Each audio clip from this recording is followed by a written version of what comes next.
बोलिए सियावर रामचंद्र के, हनुमान जी महाराज के, वीर बजरंग बली के, राम कृष्ण भगवान के, अयोध्या नाथ के। कंजूसी करने वालों की, जयकारा ना बोलने वालों की। हम आपसे किसी नेता के नाम का नारा नहीं लगवा रहे हैं। ये जिंदाबाद मुर्दाबाद का भी नारा नहीं है। ये वो नाम है जिस नाम से हम और आपका तरण तारण होना है, मुक्ति होना है। जहाँ सुनाम सुमृत कबारा उतरे ही नरम और सिंधु। तो एक बार बड़े उच्च स्वर के साथ जयघोष कीजिए, बोलो वीर बजरंग बली की, अयोध्या नाथ की जय। जय सीताराम, जय जय राधे श्याम। गुरु ब्रह्मा गुरु विष्णु, गुरुर्देव महेश्वरः, गुरुः साक्षात् परब्रह्म, तस्मै श्री गुरवे नमः।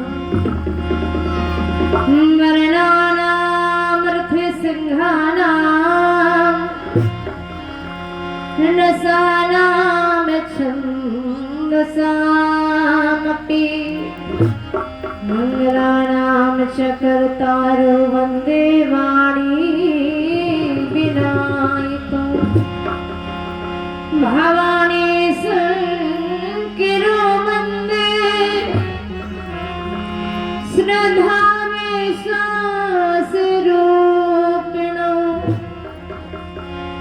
याभ्यां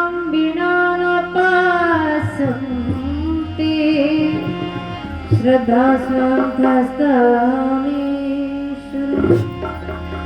रामाय रामभद्राय रामचंद्राय वेदसे, रघुनाथाय नाथाय सीताया पतये नमः। अब मेरा कोई नहीं बिन तेरे रघुराजो, बाहे गहे की राखियो, लाज गरीब निवाज। हे हनुमान विराजियो, कथा होते तुए आसु, तुम सेवक सुचि राम के में चरणों के दास।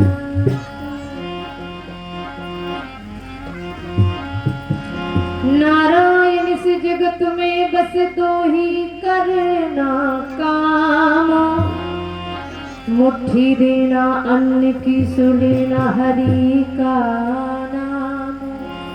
कबीरा यह मन मन रहे, धोए न छूटे रंग, या छूटे हरि भजन सो, या संतनों के संग। बोलिए सियावर रामचंद्र की, अयोध्या नाथ की जय। जय सीताराम, जय जय राधे श्याम।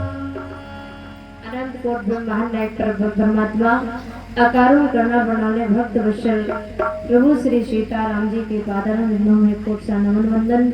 आंजनेय नंदन धर्महीन कुमार संकट मोचन हनुमान जी महाराज जी के चरणों में नमन वंदन। अम्बा जगदम्बा राज राजेश्वरी त्रिपुर सुंदरी माँ भगवती के चरणों में वंदन। पूज्य गुरुदेव भगवान के चरणों में वंदन। हम और आपके बीच में बांदा उत्तर प्रदेश से पधारे श्रीमद् भागवत कथा, राम कथा, अन्य पुराणों में पारंगत ऐसे परम पूज्य हमारे श्री मिश्रा जी चाचा जी, हमारे गुरुदेव भगवान, चरणों में वंदन। अभी अभी हम लोगों ने जिनके द्वारा बड़ी प्यारी कथा को सुना, ऐसे हमारे भैया जी मंच का संचालन कर रहे आदरणीय सम्माननीय पूजनीय हमारे श्री त्रिपाठी जी, जिनकी कविता में जो भी सत्य पिरो पिरो के माला बनाते हैं, एक एक शब्द हम और आपके जीवन में उतारने के योग्य है।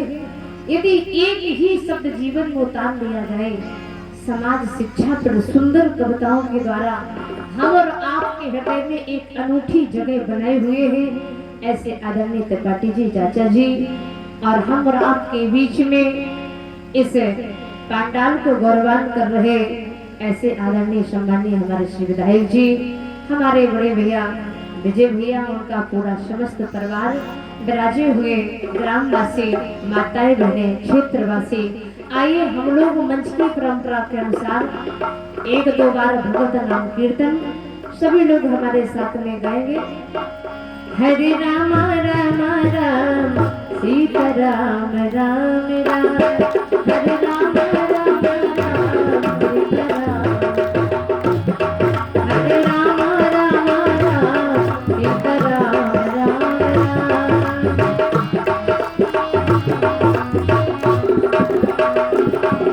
हरे राम राम राम सीता राम राम राम, हरे राम राम राम, हरे राम राम राम सीता राम राम राम।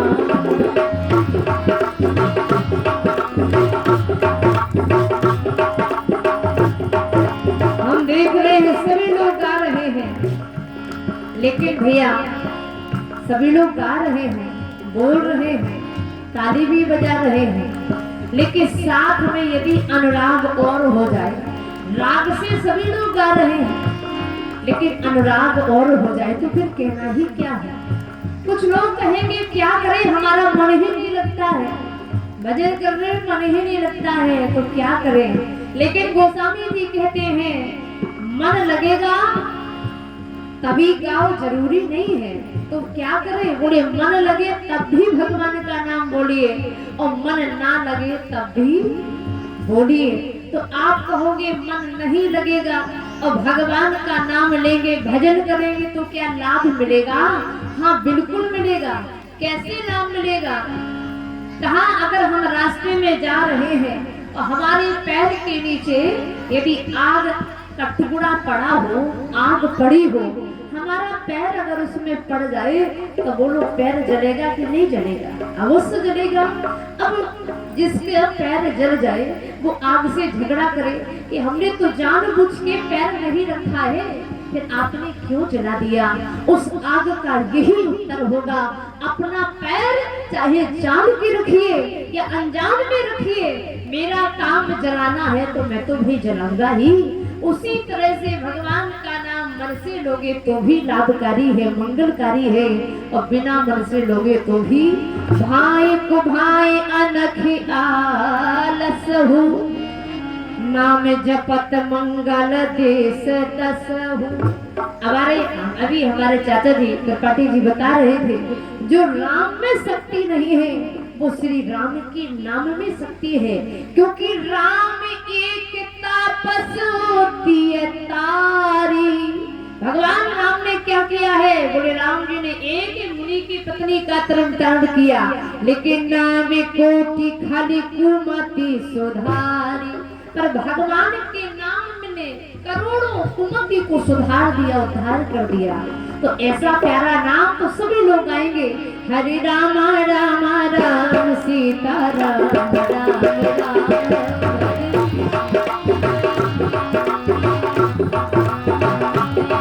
हरे राम राम राम सीता राम राम राम,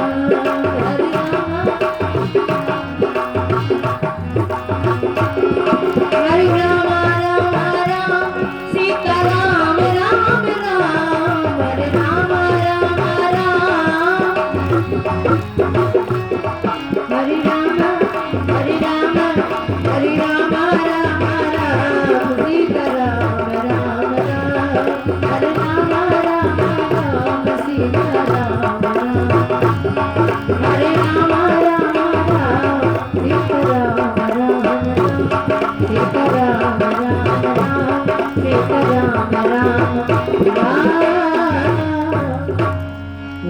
राघवेंद्र सरकार की। भांति भांति भोग मिले अंग हुआ रोग मिले। हम और आपने अपने प्रयास से, अपने पुरुषार्थ से, अपनी मेहनत से सब कुछ प्राप्त कर लिया, लेकिन सब कुछ प्राप्त करने के बाद भी कुछ भी प्राप्त नहीं किया। कब? भांति भांति भोग मिले अंग हुआ रोग मिले। सुख के संयोग मिले जीवन की बाटी में। और क्या क्या मिला? सुयस और नाम मिले, धन और धाम मिले। पर राम नाम मिले तो सब काम मिले माटी में। राम नाम मिले तो सब काम मिले माटी में। जिसको भगवान की कृपा मिल गई, जिस पर परमात्मा की कृपा हो गई, जिसने उस परम पिता से प्रेम कर लिया, प्रभु को पा लिया, समझो उसको सब कुछ जीवन में मिल गया। और अभी हम लोग बड़ी प्यारी कथा श्रवण कर रहे थे।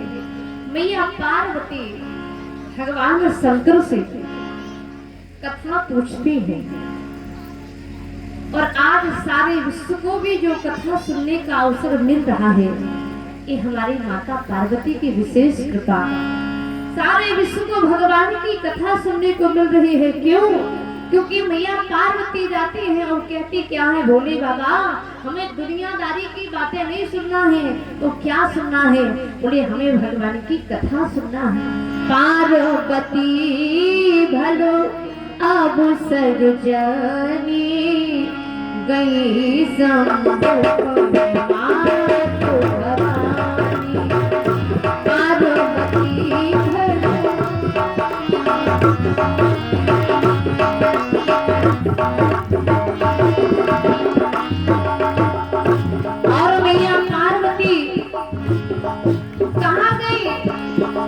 भगवान शंकर के पास में।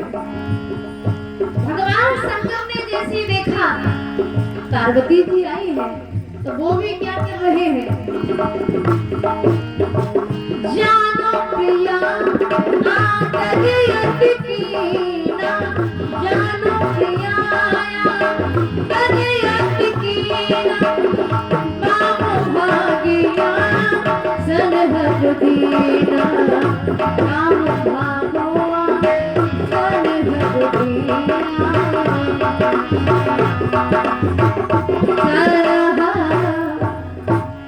एक दिन मैया पार्वती ने देखा भगवान शंकर बड़े प्रसन्न हैं। पार्वती भलो अवसर जानी। अवसर देखा। हम तो कहते हैं कोई भी काम करो तो अवसर पर अच्छा लगता है। आज देखो हमारे भैया विजय भैया पिताजी की पुण्य स्मृति में हर वर्ष एक कथा का आयोजन रखते हैं, एक अवसर पर रखते हैं, एक मौके पर रखते हैं। और हम और आप भी कोई कार्य करते हैं, अच्छा कब लगता है? बोले जब अवसर अच्छा है तो वो कार्य भी अच्छा लगता है। मैया पार्वती भी भगवान शंकर के पास में गई। कब? बोले पार्वती भलो अवसर जानी। अवसर की बातें ही बहुत सुंदर होती है, मौके की बातें ही अलग होती है। और जब गई प्रणाम किया, भगवान शंकर भी प्रसन्न है। और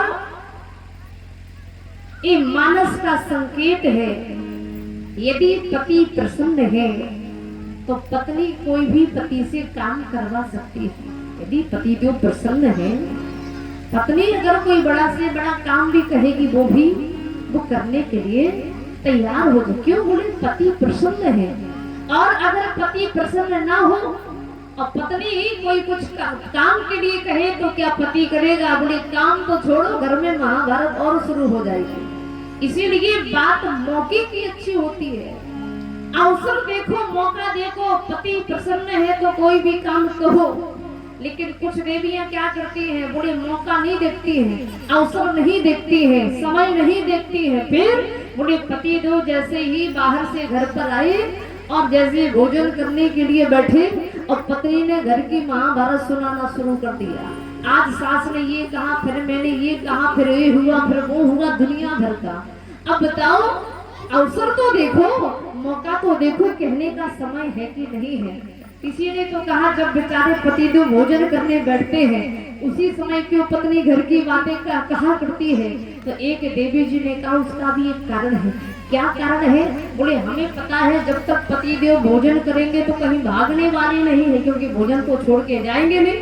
बोले जब तक भोजन करेंगे तो भागने वाले नहीं है, और भोजन के बाद पकड़ने आने वाले भी अब कहेंगे तो कब कहेंगे, मौका यही अच्छा है। लेकिन आज हमारी ये हर माता नहीं करती है। जो समझदार देवियां होती है ना, बड़े शांति पूर्वक भोजन कराती है, घर की अन्य चर्चाएं अन्य समय में करती है।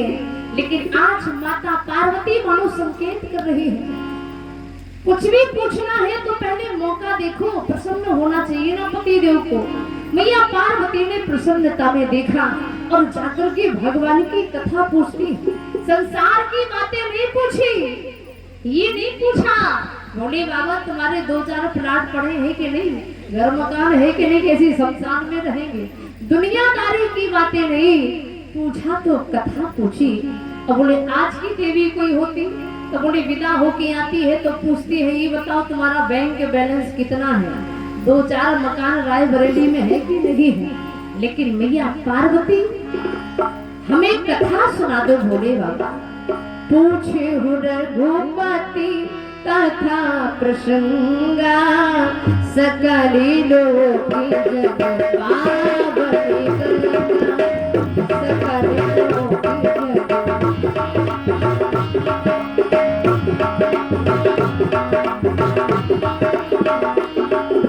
तो जैसी भगवान शंकर ने सुना, पार्वती जी कथा पूछ रही है, धन्यवाद देना शुरू कर दिया। धन्य धन्य गिरिराज कुमारी, तुम समान नहीं को बेकारी। हम और आप कहते हैं भैया परोपकार करना बड़ा अच्छी बात है। उपकार परोपकार परहित सरस धर्म नहीं भाई, और पर पीड़ा सब नहीं अधिमाई। लेकिन भगवान शंकर ने कहा देवी पार्वती आज तुमने भगवान की कथा पूछी है, और कथा पूछने वाला, सुनाने वाला, सुनने वाला, ये सब कौन सी श्रेणी में है? बोले ये परोपकार की श्रेणी में आते हैं। हमारे विजय भैया का पूरा परिवार सब लोग मिलकर के ये राम कथा करा रहे हैं। ये क्या है? बोले ये बहुत बड़ा उपकार है। इस उपकार से यदि एक ही व्यक्ति का विचार बदल गया, मन अच्छा हो गया, जीवन उसका सुधर गया, तो समझो ये पूरा कार्य कराना ही सार्थक हो। केवल एक व्यक्ति का सुधार हो जाए तो विद्वानों का आना, कथा सुनाना और आपका सुनना सार्थक हो जाए। कहा देवी आज तुमने जो भगवान की कथा पूछी है, इससे बड़ा और कोई उपकार नहीं है। बताओ क्या सुनना है? मैया पार्वती कथा सारी जानती है, पर 8 प्रश्न किए हैं भोले बाबा, हमें क्या सुनना है? प्रथम सुकारण कहूं बिचारी, निर्गुण ब्रह्म सगुण बापूधारी। सबसे पहले तो ये बताइए, जो निराकार परमपिता परमात्मा है, जिसका कोई आकार नहीं है, जिसका कोई रूप नहीं है, किसी ने देखा नहीं है, लेकिन आज सारा संसार उसको सगुण के रूप में देख रहा है, साकार के रूप में देख रहा है। तो ये बताओ उस परमात्मा को सगुण साकार के रूप में लाने वाला कौन है? निर्गुण ब्रह्म सगुण बापोधारी। भगवान शंकर ने कहा देवी पार्वती उस निराकार को इस संसार में साकार में लाने वाले कोई और नहीं, मनु और शत्रुपा है, जिन्होंने अपने भक्ति से, अपनी तपस्या से उस परम पिता माँ को प्रकट कर लिया। नील सरोवर है नीलमणि नील नील धर श्याम, लाज ही तन शोभान रख कोटि कोटि सत्य। और कहा ठीक है, मान लिया वो निराकार साकार में आ गया, लेकिन फिर उसका जन्म कैसे हुआ? दूसरा हमारा यही प्रश्न है, पुणे प्रभु काहू राम अवतारा, पुणे प्रभु काहू राम अवतारा, पुणे प्रभु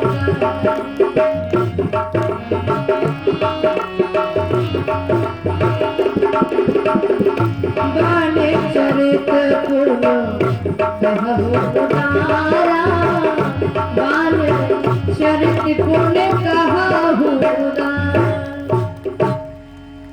ठीक है, निराकार से साकार में लाने वाले मनु और शत्रुपा जी हैं।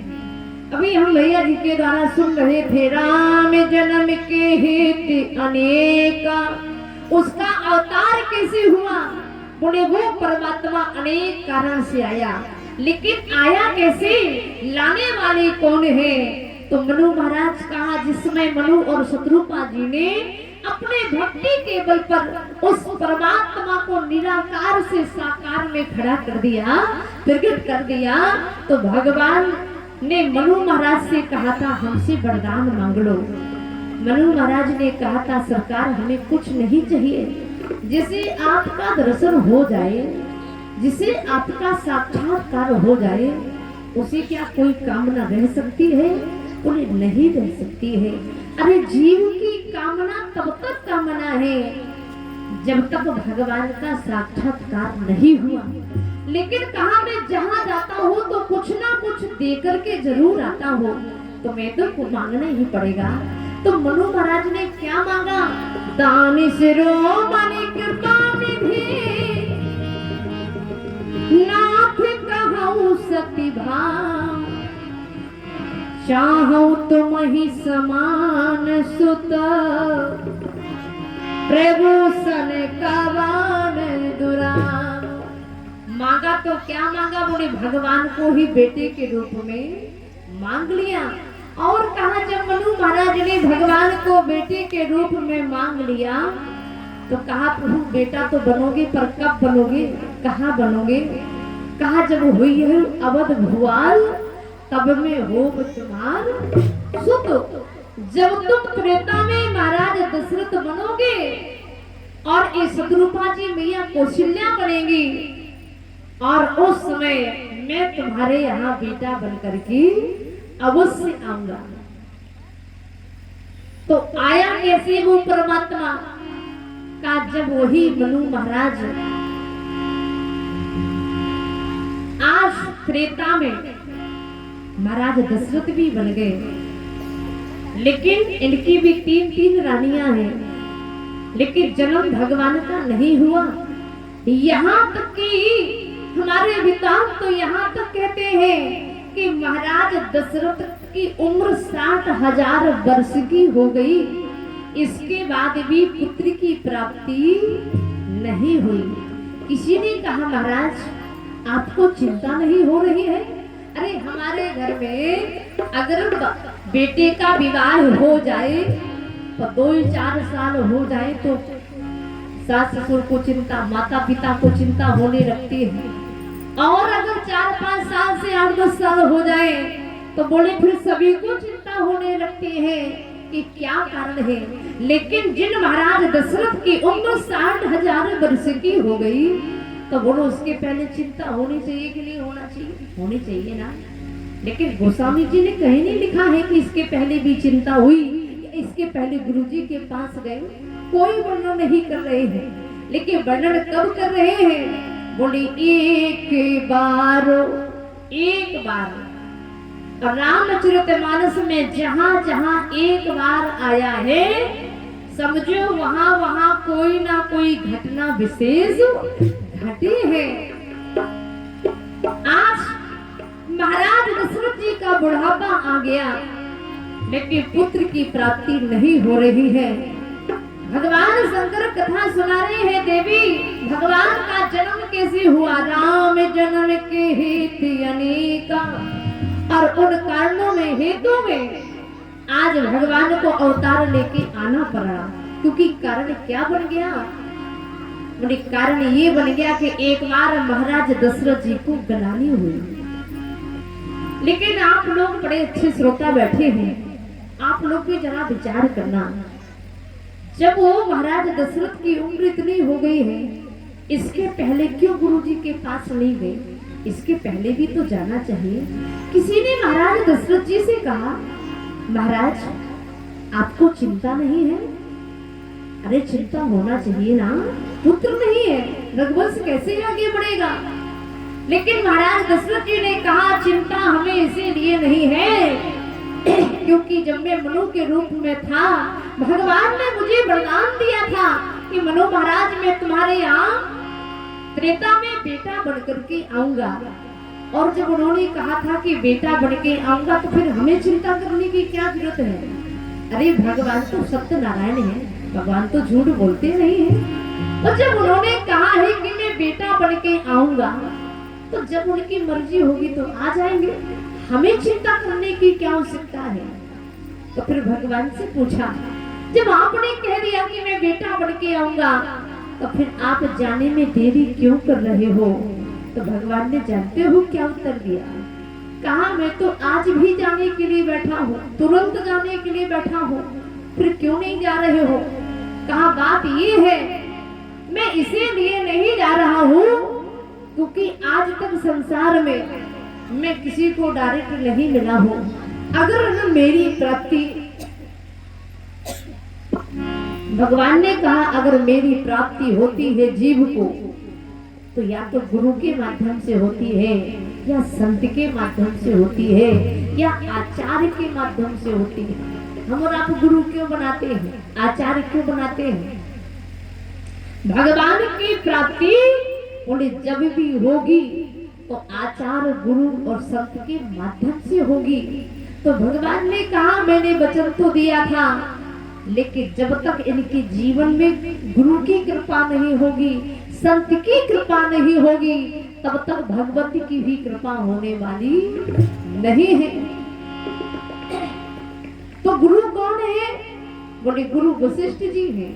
और जब तक गुरु की कृपा नहीं होगी तो मैं भी इनके यहाँ आने वाला नहीं हूँ, क्योंकि अगर मैं डायरेक्ट किसी को मिल गया तो संसार में फिर गुरु की महिमा समाप्त हो जाएगी। कोई गुरु को नहीं मानेगा, कोई आचार्य को नहीं मानेगा, कोई संतों को नहीं मानेगा। लोग कहेंगे भगवान तो डायरेक्ट मिल जाते हैं, अब गुरु बनाने की क्या आवश्यकता है, संतों के पास जाने की क्या आवश्यकता है? इसीलिए मैं भी डायरेक्ट जाने वाला नहीं हूँ।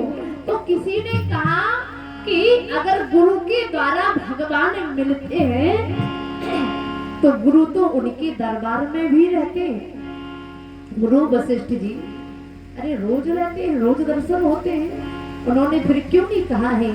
लेकिन गुरु वशिष्ठ जी भी कहते हैं जब तक शिष्य के मन में जिज्ञासा ना हो, कुछ जानने की लालसा ना हो, तब तक कोई भी ज्ञान नहीं देना चाहिए।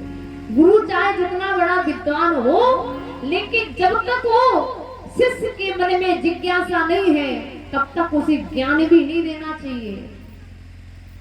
और एक भी दिन महाराज ने हमारे पास आकर के इस बात की जिज्ञासा नहीं की कि हमारे पुत्र नहीं है, वरना कृपा तो हो ही जाती। गुरु से कहा नहीं है तो गुरु ने सुना नहीं है, और भगवान कहते हैं गुरु की कृपा नहीं होगी तो मेरी भी कृपा होने वाली नहीं है।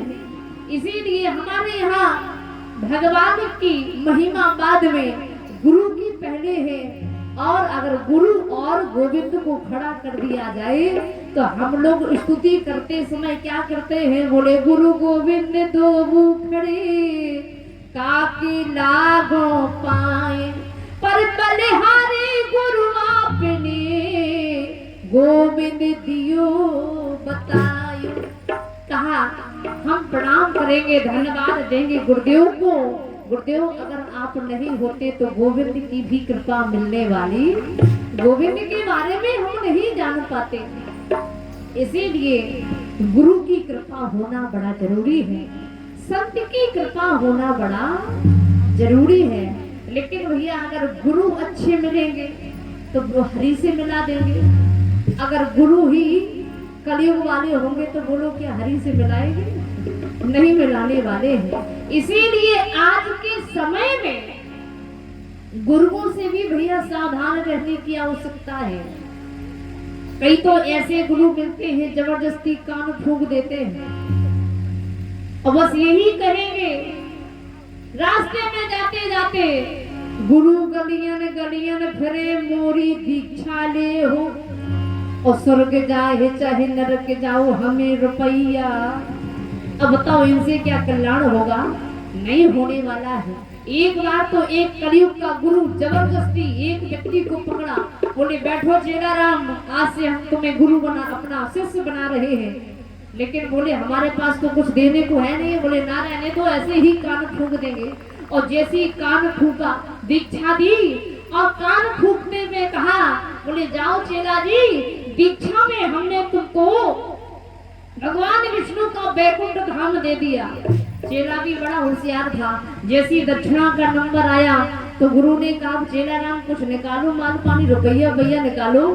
चेला भी बड़ा होशियार था। उसने कहा गुरुदेव अगर आपने दीक्षा में बैकुंठ धाम दे दिया है तो जाओ हम भी दक्षिणा में हिंदुस्तान पाकिस्तान देते हैं। अब गुरुदेव तो बिगड़ गए, बोले ये कौन सी बात हुई? अरे रुपया निकालो, हिंदुस्तान पाकिस्तान से कुछ नहीं होगा। गुरु सिंह ने बार बार कहा अरे कुछ दक्षिणा निकालो, लेकिन उसने कहा गुरुदेव आपने जब दीक्षा में बैकुंठ धाम दे दिया तो हमने भी हिंदुस्तान दे दिया, पाकिस्तान दे दिया। गुरुदेव बिगड़ करके बोले क्यों चेला, हिंदुस्तान पाकिस्तान क्या तेरे बाप का है जो मुझे फ्री में दे रहा है? चेला भी बिगड़ के बोला गुरुदेव अगर हिंदुस्तान पाकिस्तान मेरे बाप का नहीं है तो बैकुंठ धाम क्या तुम्हारे बाप का है जो फ्री में देने चले आए हो? बोले ऐसे गुरुओं से ऐसे काम नहीं मिल जाए, हाथ जोड़ करके ही दूर हो जाना। एक के तो गुरुदेव स्वर्ग पधार गए। लोगों ने कहा भैया तुम्हारे गुरुजी चले गए। वो रोया नहीं, हंसने लगा और कहने लगा गुरु हमारे भले मरे। अरे भैया ऐसा ना बोलो। बोले हम ठीक बोल रहे हैं। क्यों? बोले गुरु हमारे भले मरे, अब भाई मन में चैन, हर साले आ जाते थे धोती कुर्ता ले। कम से कम ये तो बचत हो गई। ऐसे गुरुओं से भैया कल्याण होने वाला। महाराज दशरथ के गुरु कौन? बोले गुरु वशिष्ठ जी हैं। और जिनके यहाँ ऐसे गुरु होंगे तो भगवान को तो बेटा बनके आना ही पड़ेगा। गुरुदेव वशिष्ठ जी कहते हैं जब तक महाराज दशरथ हमसे कहेंगे नहीं कि हमारे लाल नहीं है, लाल पाने की लालसा जब तक इनके मन में नहीं जागेगी, इनके यहाँ भगवान भी लाल जी बनकर के आने वाले। अरे कम से कम जिज्ञासा तो हमारे मन में लालसा तो उत्पन्न होना चाहिए। और ऐसे ऐसे दृश्य सामने आए महाराज दशरथ जी के गोस्वामी जी ने लिख दिया एक बार भूपति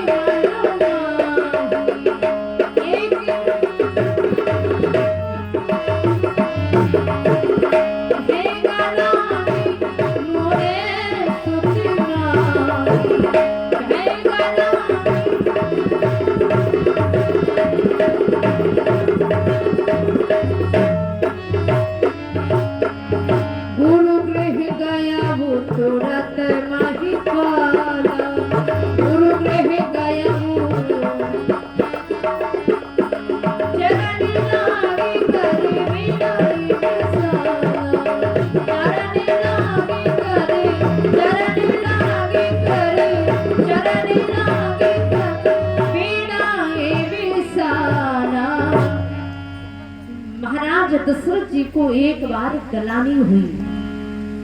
और गलानी क्यों हुई इसकी एक नहीं अनेक कारण है।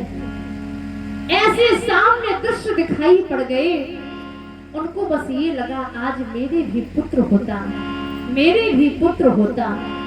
दौड़े दौड़े गुरुदेव के पास में गए और देर नहीं किया, गुरु गृह गए वो तुरंत महिपाला, तुरंत गए चरणों में गिर पड़े, रोने लगे। अयोध्या नरेश चक्रवर्ती सम्राट जिनके लिए कहा जाता है त्रिभुवन तीन काल जगमाही भूरि भाग दशरथ समूह। आज वो महाराज दशरथ जी गुरुदेव के चरणों में पड़ करके रो रहे हैं। कहा गुरुदेव क्या करूं, आगे का वंश कैसे बढ़ेगा। ये जो पूर्वजों को मैं पितर पक्ष में जल तर्पण करता हूँ, ये पूर्वज भी कहते हैं महाराज आगे भी तो कोई होना चाहिए, कौन पूजा करेगा, कौन पितरों की मुक्ति प्रदान करेगा। तो गुरुदेव आप कृपा कीजिए, क्योंकि मोरे सुत नाही, मोरे सुत नाही। गुरुदेव क्या पुत्र नहीं होंगे। देखो गुरु वशिष्ठ जी से महाराज ये नहीं कहते हैं कि हमारे लड़के नहीं हैं, सुत कहते हैं, मोरे सुत नहीं। आज बहुत से लोग कहा करते हैं हमारा लड़का हमारी बात नहीं मानता है, हमारा लड़का बात नहीं मानता है, शैतानी करता है, ऐसा है वैसा है। कुछ माता पिता कहते हैं हम अपने लड़के से बड़े परेशान हैं, लेकिन भैया उसको लड़का मत बनाओ, लड़का बनाएंगे तो परेशान होना ही पड़ेगा। क्या बनाए, बोले उसको सुत बनाइए, उसको पुत्र बनाइए, उसको बेटा बनाइए, पर लड़का मत बनाइए। कोई किसी के घर जाता है पूछते क्यों भैया तुम्हारे कितने लड़के हैं, ये पूछते कि नहीं कितने लड़के हैं। अब बोले जब वो लड़के हैं तो लड़के किसी की बात क्यों मानेंगे, वो तो झगड़ा ही करेंगे। क्यों, बोले हमारे लड़के हमारी बात नहीं मानते हैं। क्यों नहीं मानते हैं, बोले उनका नाम है लड़के, मतलब जो भी काम करे सो, समझ गए ना। अगर घर से बाजार भी जा रहे हैं तो रास्ते में भी लड़के, और बाजार से घर भी आते हैं तो भी लड़के आते हैं, बोले तो उनका नाम ही लड़के है। अब ये जो लड़के होंगे तो लड़ाई झगड़ा ही करेंगे ना, बेटा होगा तो बात मानेगा, माता पिता की सेवा करेगा। महाराज दशरथ जी ने कहा गुरुदेव मेरे सुत नहीं है, आप आशीर्वाद दीजिए, कृपा कीजिए। गुरु वशिष्ठ जी ने कहा चिंता क्यों करते हो महाराज, एक बेटे के लिए रो रहे हो। अरे तुम्हें तो एक नहीं, दो नहीं, तीन नहीं, चार पुत्र होने वाले। अरे बोले महाराज जिसके एक बेटा ना हो वो चार की क्या कल्पना करेगा, एक ही हो जाए बहुत है। लेकिन महाराज चिंता मत करो, भरहु धीरे हो ये सुत चारि, भरहु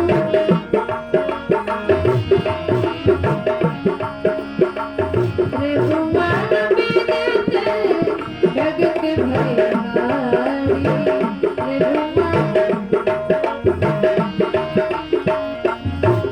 महाराज तुम्हें एक नहीं चार बेटे होंगे। अरे गुरुदेव इतना बड़ा मजाक मत करो, जिसके एक नहीं उसके चार की कल्पना कर रहे हो। एक गुरुदेव असंभव कैसे संभव हो सकता है। गुरु वशिष्ठ जी ने कहा महाराज तुम्हें क्या लगता है पुत्र नहीं होगा, बिल्कुल होगा। कैसे होगा गुरुदेव, कहा एक बात जरा याद करो, जिस समय श्रवण कुमार को तुम्हारा बाण लगा, बेचारा मरने लगा, उस श्रवण कुमार ने कहा था महाराज मैं अपने अंधे माता पिता को चारों धाम की यात्रा कराने के लिए लिए जा रहा था, लेकिन उनको प्यास लगी थी और मैं तो पानी लेने आया था। मेरे अंधे माता पिता प्यासे हैं, अब मैं तो मर ही रहा हूँ, लेकिन एक काम कर दो महाराज, मेरे अंधे माता पिता को कम से कम जल को पिला दो। और कहा हाँ गुरुदेव मुझे याद है, और मैं जल लेकर के गया भी था। और बोले जल लेके गए थे तो क्या अंधा अंधी ने पानी पिया था, क्या श्रवण कुमार के माता पिता ने जल पिया? बोले महाराज जल तो नहीं पिया था, लेकिन श्राप और मुझे दिया था, मुझे श्राप दे दिया था महाराज। क्या कहा था, जैसे आज पुत्र के वियोग में हम अपने प्राणों का परित्याग कर रहे हैं, एक दिन ऐसा आएगा कि तुम्हें भी पुत्र के वियोग में प्राणों का परित्याग करना पड़ेगा। गुरु वशिष्ठ जी ने कहा राजन एक बात बताओ, जब तक पुत्र होगा नहीं तो पुत्र के वियोग में प्राण कैसे जाएंगे? इसका मतलब पहले पुत्र होगा, बाद में वियोग में ही तो प्राण जाएंगे ना। इसीलिए चिंता मत करो महाराज, पुत्र तो होना ही है। तो गुरुदेव हमें क्या करना पड़ेगा? बोले तुम्हें कुछ नहीं करना पड़ेगा। क्यों?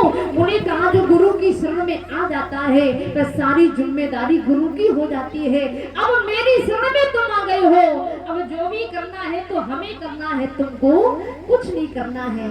और उसी समय गुरु वशिष्ठ जी ने किया क्या?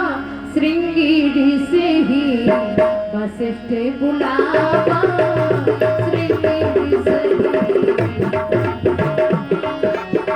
पुत्र काम सब करावा, पुत्र काम सब जो वशिष्ठ कछु हृदय विचारा, जो वशिष्ठ कछु सकल कार्य सिद्ध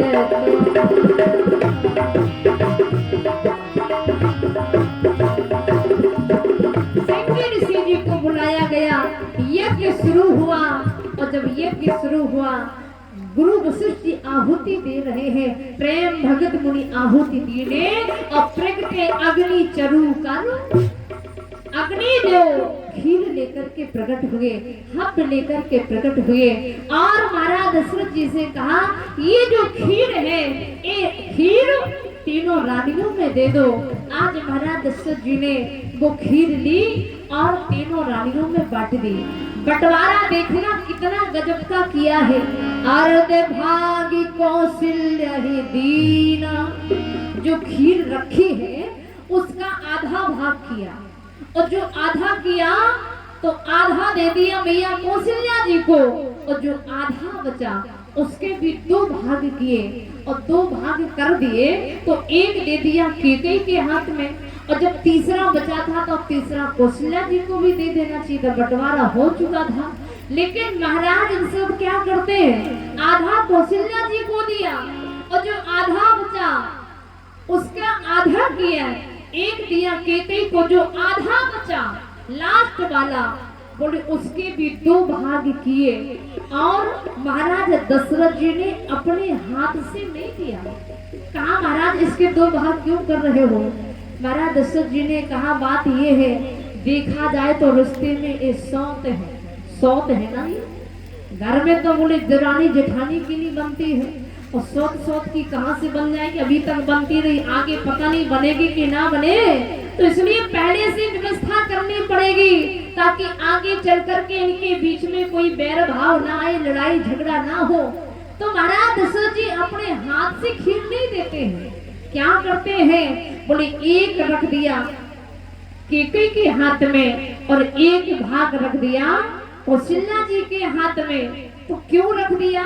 इस पर एक कथा और, मानस के बंटवारे को छोड़ के हम जब और पुराणों की कथा पढ़ेंगे तो उसमें एक कथा ये भी आती है कि महाराज दशरथ जी ने आधा भाग कौशल्या जी को दिया और जो आधा बचा उसके दो भाग किए, एक केकई को दिया और जो तीसरा जैसे ही सुमित्रा जी को देने वाले थे तो कहा हुआ क्या? बोले उसी समय एक चील आई और वो चील वो खीर ही उठा करके ले जाती है। और वो खीर कहाँ ले गई? बोले सीधे जहाँ माता अंजनी जिस पर्वत पर रहती है, बोले चील वो उस पर्वत पर गई और मैया अंजनी के ही हाथ में खीर गिरा दी। उन्होंने भी प्रसाद समझ करके स्वीकार कर लिया, ग्रहण कर लिया। तो हमारे विद्वान कहते हैं उसी खीर को, जिस खीर को खाने से भगवान श्री राम, मैया ने कौशल्या ने खीर खाई तो भगवान श्री राम का जन्म हुआ है, और उसी खीर को मैया अंजना ने खाई तो वीर बजरंगबली हनुमान जी महाराज का अवतार हुआ। ये भी कथा पुराणों में वर्णन है, लेकिन रामचरित मानस का अलग बंटवारा है। महाराज दशरथ जी अपने हाथों से सुमित्रा जी को खीर नहीं दिए, कौशल्या जी के हाथ में रख दी, तुम भी दो, और केकई से कहा तुम भी दो, दोनों मिलकर के दो। और आज जब मैया सुमित्रा जी के हाथ में कौशल्या जी ने कौशल्या कैकेयी हाथ इधर और दीन सुमित्रा ही मन प्रसन्न करे। और आज जब सुमित्रा जी ने अपने हाथ में दो दो हिस्से की खीर देखी तो मैया सुमित्रा रोने लगी। कौशल्या जी ने कहा, बहन सुमित्रा आज तुम रो रही हो, इतना सुंदर अवसर, इतना अच्छा मौका मिला है, ये रोने का नहीं है, क्यों रो रही हो? सुमित्रा जी ने कहा, बहन कौशल्या आज मेरी आंखों में जो आंसू आए हैं ना, ये दुख के आंसू नहीं है, ये रोते रोते मैं तो उस विधाता से, उस ब्रह्मा जी से प्रार्थना कर रही हूँ, हे विधाता मुझे बेटा देना तो एक बेटा मत देना। उस विधाता से मैं मांग रही हूँ, मुझे एक बेटा मत देना, बेटा देना तो मुझे दो बेटे देना। अरे सुमित्रा बेटा एक संस्कारी निकल जाए, 7 पीढ़ी तक को तार देता है, उद्धार कर देता है, फिर तू दो बेटों की मांग क्यों कर रही है? सुमित्रा जी ने कहा, बहन कौशल्या ये जो मैं दो बेटे मांग रही हूँ ना, मैं अपने लिए नहीं मांग रही हूँ, फिर किसके लिए मांग रही हूँ? कहा तुमने अपने हाथ से मुझे खीर दिया है, कहती बहन तुमने भी मुझे अपने हिस्सा दिया है, इसीलिए उस विधाता से मैं प्रार्थना कर रही हूँ, हे विधाता बेटा देना तो एक नहीं दो देना, और इन दो बेटों को क्या करोगी? कहा बहन कौशल्या तुमने भी खीर दिया है तो उन्हें मेरा जो बड़ा बेटा होगा तो कौशल्या बहन उसे मैं तुम्हारे बेटे के पीछे जीवन भर के लिए सेवक बना दूंगी, और जो मेरा छोटा बेटा होगा उसे केकई बहन तेरे बेटे के पीछे जीवन भर के लिए सेवक बना दूंगी। और मैया सुमित्रा ने एक करके भी दिखाया है। कहा मैया सुमित्रा के दो बेटे हुए हैं, लक्ष्मण और शत्रुघ्न, लेकिन दोनों बेटों को अपने पास नहीं रखा है। एक बना दिया सेवक राम जी के पीछे और छोटे वाले को बना दिया भरत के पीछे। ये माता सुमित्रा का त्याग और मैया का त्याग है, उसी तरह से इनके पूरे परिवार ने त्याग ही त्याग किया। मेरे कहने का मतलब आज माँ सुमित्रा एक नहीं दो बेटे मांग रहे हैं और भगवान ने उनकी सुनी भी।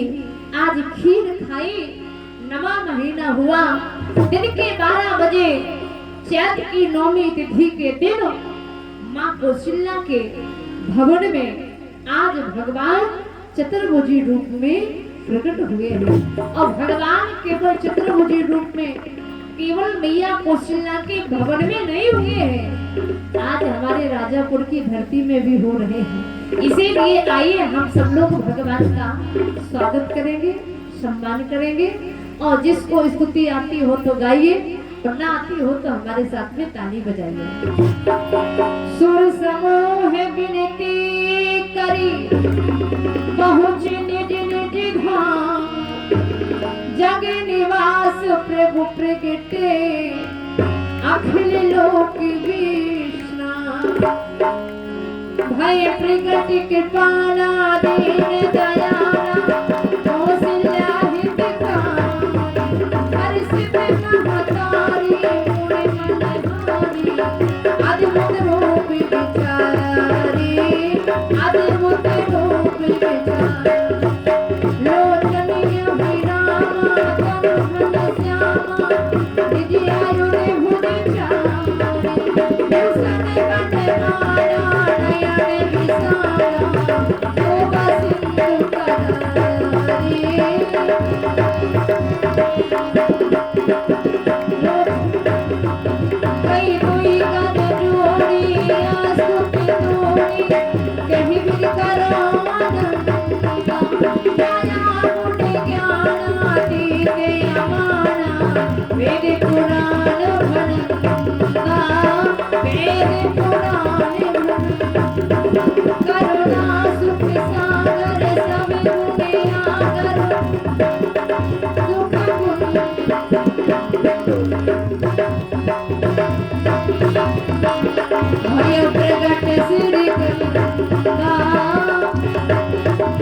स्तुति बहुत लंबी है और समय सीमित है, इसीलिए आओ।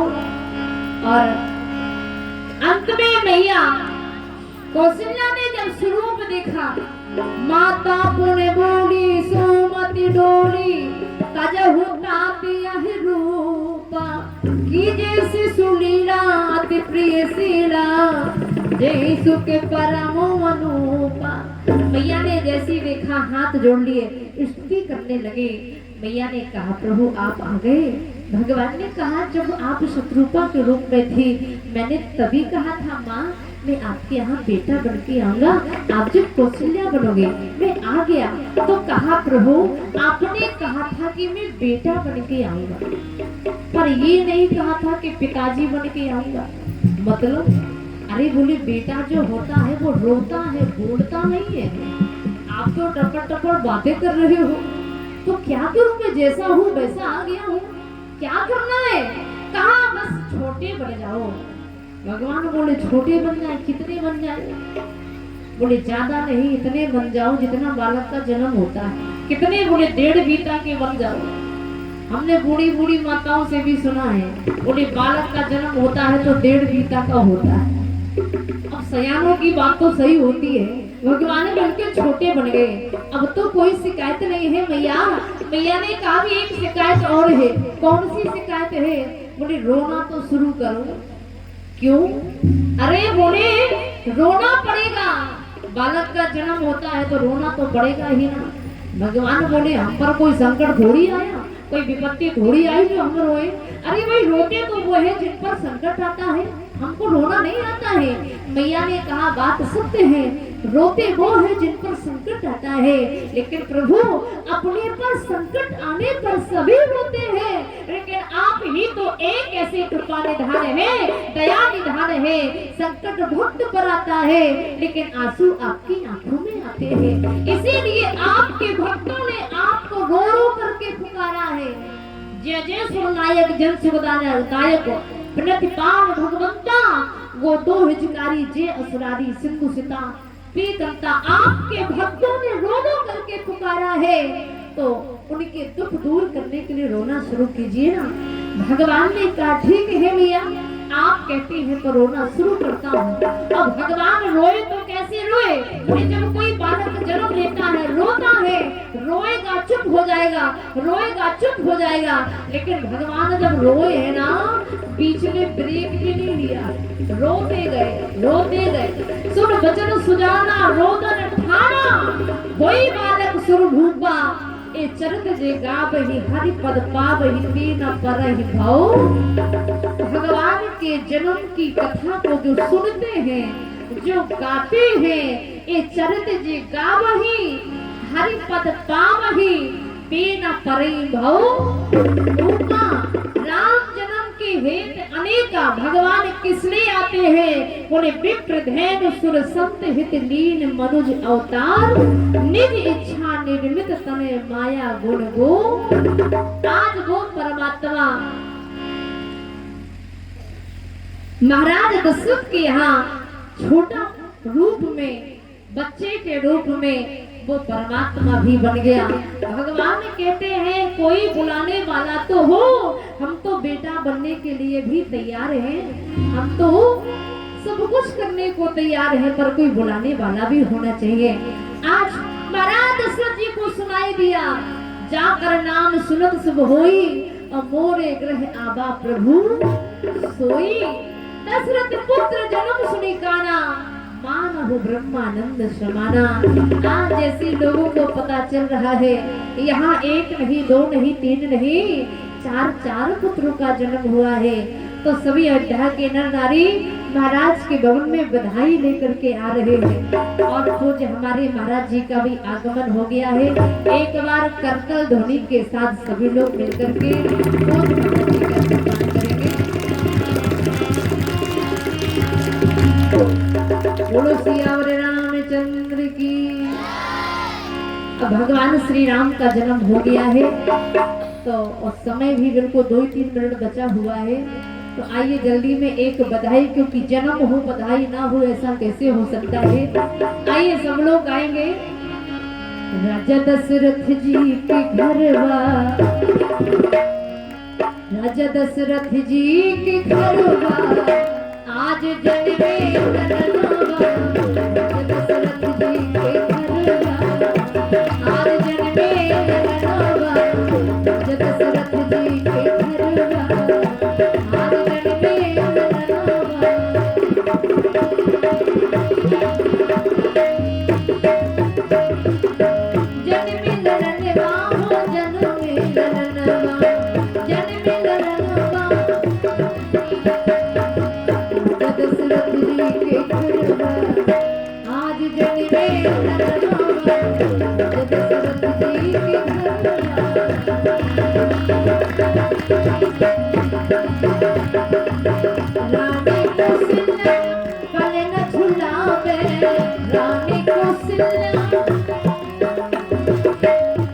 लेकिन आप लोग क्या कर रहे हो? आप लोग भी तो झुलाओ साथ में। आप कहोगे कैसे झुलाएं?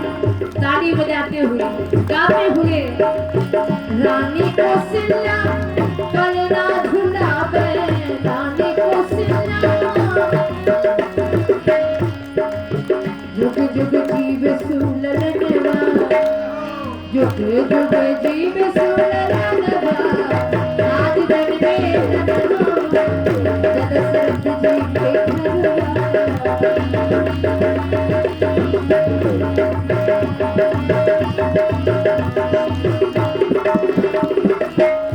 और ऐसे जन्म के अवसर पर महाराज दशरथ क्या कर रहे हैं? राजा दशरथ मोहर लुटावे, राजा दशरथ मोहर लुटावे, राजा दशरथ। और जब भगवान का जन्म होता है उसका एक नियम भी होता है। महाराज दशरथ जी मोहर लुटा रहे हैं, राजा हैं और राम जी का जन्म भी हुआ है, तो भैया यहाँ भी राम जी का जन्म हो रहा तो निछावरी होना चाहिए कि नहीं होना चाहिए? और कोई निछावरी करे ना करे, लेकिन राजा के रूप में तो हमारे विजय भैया है ना, इसलिए हम चाहते शुभ तो आप कर ही दें। क्यों? क्योंकि राम जी का जन्म हुआ है। अच्छा त्रिपाठी जी, चाचा जी ठीक कह रहे हैं कि नहीं? है नियम की नहीं? समर्थन है। तो हमारे चाचा जी भी आ गए हैं गुरु वशिष्ठ जी के रूप में, इसीलिए कुछ ना करे, 3 मूर्तियां हैं, इनका सम्मान कर दो निछावरी भगवान की। और आप सब लोग गाते जाइए जरा ताली बजाते हुए। राजा दशरथ मोहर लुटावे, राजा दशरथ मोहर लुटावे, राजा दशरथ मोहर लुटावे, मैया लुटावे रुपैया, मैया लुटावे रुपैया, आज जन्मे नरनवा, दशरथ जी के घरवा, आज जन्मे नरनवा, दशरथ जी के घरवा, आज जन्मे नरनवा, दशरथ जी के घरवा।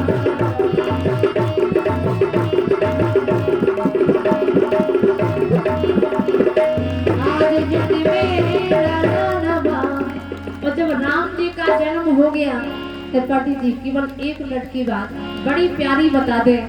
हमारे पूरे चाचा जी, हम सब लोग बिहार बहुत ज्यादा कथा में, बिहार सबसे ज्यादा तो जाना होते ही है, लेकिन बिहार के लोग, मिथिला के, अयोध्या के लोग क्या कह रहे हैं महाराज दशरथ जी से? महाराज 60,000 वर्ष बाद आपके यहाँ पुत्र हुआ है, तो हमें भी कुछ चाहिए। क्या चाहिए? राजा जी खजनवा देना।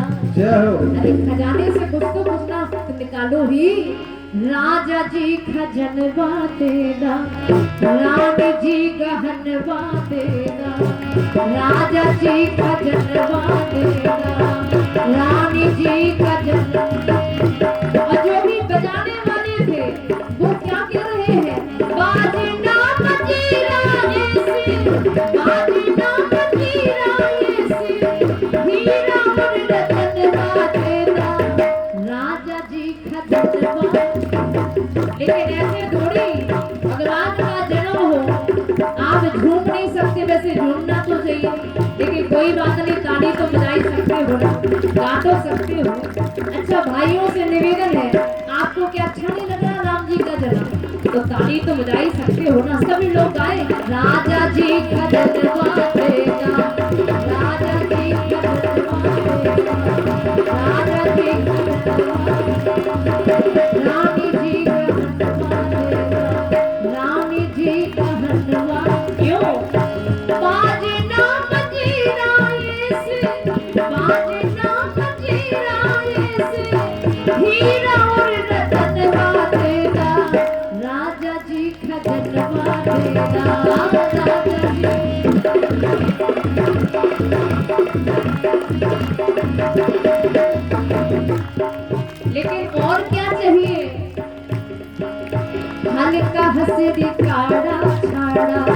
हल्का हसीड़ी काड़ा छाड़ा बाजू बंद झुमका गाढ़ा जाजू बंद झुमका गाढ़ा हल्का हसीड़ी काड़ा छाड़ा बाजू बंद झुमका ये है आर मनवा अपना ये है आर मनवा अपना कान के रनवा तेरा राजा जी खजनवा तेरा राजा जी खजनवा तेरा रानी जी खजनवा तेरा रानी जी खजनवा तेरा।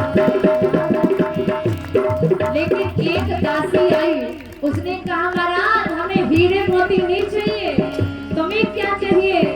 हमरा काहे कुछ ना चाहिए, हमरा का कुछ ना चाहिए, ई है इच्छा मनवा माही, हमरा का कुछ ना चाहिए, ई है इच्छा मनवा माही, ई है बास मनवा अपना, ई है बास मनवा अपना, गोद के नरनवा तेरा।